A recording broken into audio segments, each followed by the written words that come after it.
Hello, students. I hope you all are keeping well. And this video is again for the chapter The Indian Constitution. And here in this video, we are going to discuss the need for a constitution, and it is the fourth need which we are going to discuss here. Prior to this, we have discussed rest of the three needs in the previous videos. So let us begin with it. At times, the Constitution plays a major role in saving us from ourselves. Although it sounds absurd, but at times there arises a situation when we feel strongly about something that could go against our interests in a larger manner. Now, for example, suppose you have an important test the next day and the India's World Cup match is going on. Even though you have a strong urge to watch it, you choose to revise. Next day, your test goes well as compared to others because you chose to do revision instead of watching the match. Now, the Constitution has the capability to protect us against particular decisions which can have unfavorable effects on a large set of principles that a country complies by. At times, in a democracy, there might arise a situation when the party politics become so acrimonious that a strong dictator is needed to set it right. However, in the long run, they may not realize that the dictatorship goes against the interest of the democracy. A strong constitution like that of India doesn't allow such issues to change the democracy's basic structure. So, children, these are the very important reasons, very important needs that the Constitution serves. Now, let us start with the key features of the Indian Constitution. Before starting up with the features, we are going to see how it got drafted, how it was framed. So, the British ruled India for over 150 years, and several Indians sacrificed their lives and played a major role in providing independence to India.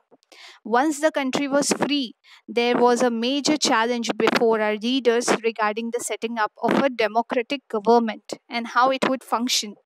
Now, around 300 experienced leaders from different fields started working on the making of constitution from December 1946, and it was over by November 1949. The members of the Constituent Assembly had to face several challenges. The members of the Constituent Assembly had to face several challenges while they were working together to draft the Constitution. India is a country which is known for its diverse culture, varied culture. Different communities have different cultures, follow different religions, and speak different languages. Now, not to forget, the partition was just announced when this process was going on. The process of constitution, making of constitution was going on. All these issues affected the process of drafting the constitution.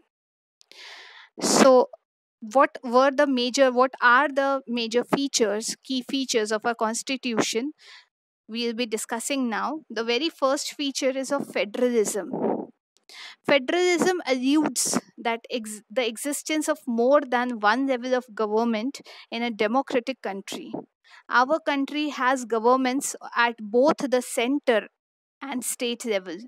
Panchayati Raj is considered as the third tier of the government that governs the villages of our country. Our constitution provides a list of details regarding the powers of each level of government. It also specifies how the government at each level should work by coordinating with each other. The second feature of the our constitution is parliamentary form of government. During elections, the citizens of India elect the government at different levels. All citizens have been given universal adult franchise. And this word, universal adult franchise, actually means that we, as Indian citizens, have a direct role in electing the government at different levels. Irrespective of this background, every citizen is entitled to vote or even contest the elections. The third feature of the Indian Constitution is the separation of powers. Our Constitution states that there are three organs of the Indian government, and they are legislative, executive, and judiciary. Our elected representatives from the legislative type, a group of people who are assigned the task of running the government and implementing the laws, form the executive type. The system of courts comes under the judiciary type. The Constitution states that in order to prevent the misuse of power at any level of government, these three types should exercise their powers differently. Due to this, each type acts as a check on other two. So, children, in our next video, today we are going to end this video here only, and in our next video, we are going to proceed with the other two features of the of the Constitution, and those are fundamental rights we will be discussing and secularism. Thank you. Have a good day.